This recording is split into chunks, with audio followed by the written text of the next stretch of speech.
Les traitements médicaux des cancers du sein, c'est quelque chose qui a pris de plus en plus d'importance au fil des années. Bien sûr, on a des traitements médicaux qui interviennent en cas de maladie métastatique et qui ont pour objectif de gagner des années du contrôle de la maladie, mais on a également besoin de traitements médicaux en post-opératoire pour prévenir précisément d'éventuelles rechutes.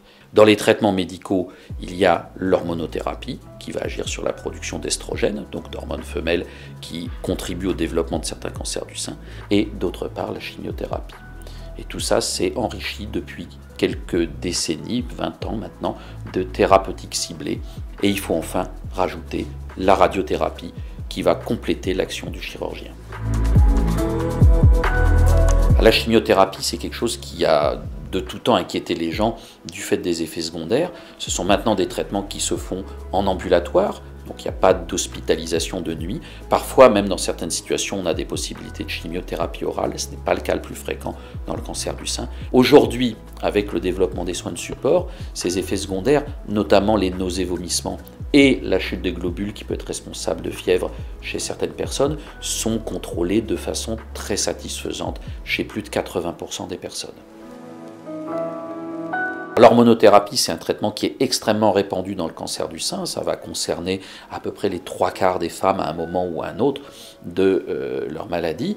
Ce sont des traitements qui, en phase métastatique, ont beaucoup évolué avec l'apport de certaines thérapeutiques ciblées et qui permettent maintenant d'avoir des contrôles extrêmement prolongés de la maladie sur de très longues années, ce qu'on n'avait pas il y a encore une décennie.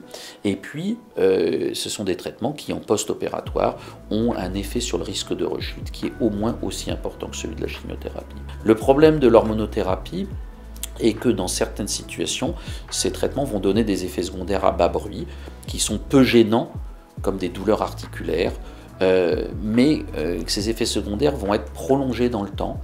Donc la question, c'est comment on peut résoudre ces problèmes, comment on peut aider les patients à prendre leur traitement comme il est prévu qu'ils le prennent et sur la durée qui a été programmée.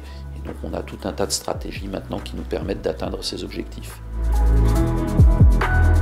Un mot sur les thérapeutiques ciblées. Les thérapeutiques ciblées, c'est vraiment l'innovation depuis le début des années 2000. On sait rechercher des protéines qui ont un impact pronostic particulier dans certains cas de cancer du sein, mais on sait également développer des traitements qui vont les cibler et bloquer leur fonctionnement, comme des anticorps ou d'autres moyens pharmacologiques, et ce qui a permis de, dans certains cas, pratiquement doubler le taux d'efficacité des traitements par rapport à ce qu'on faisait avant.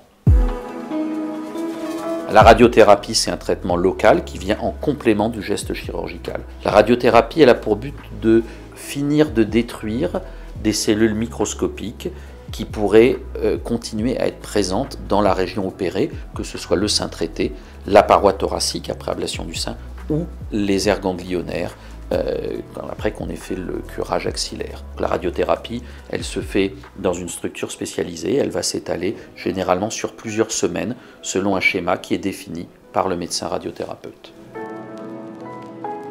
Pour qu'on puisse poser les indications de certaines thérapeutiques ciblées, ou même de traitements plus conventionnels comme les traitements anti-hormonaux, on a besoin d'avoir des informations sur la biologie tumorale, et c'est à ce niveau-là que le médecin anatomopathologiste va avoir un rôle crucial, parce que dans son compte-rendu, on va avoir l'évaluation d'un certain nombre de biomarqueurs qui nous seront utiles pour la décision thérapeutique.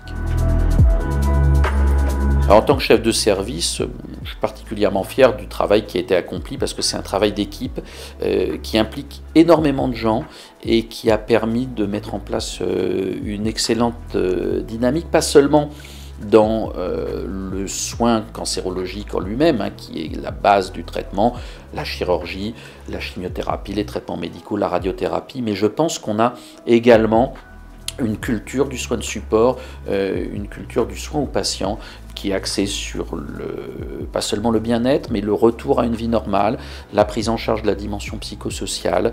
Et tout ça, ça ne peut pas se faire sans un travail d'équipe qui est absolument considérable et des locaux qui sont adaptés.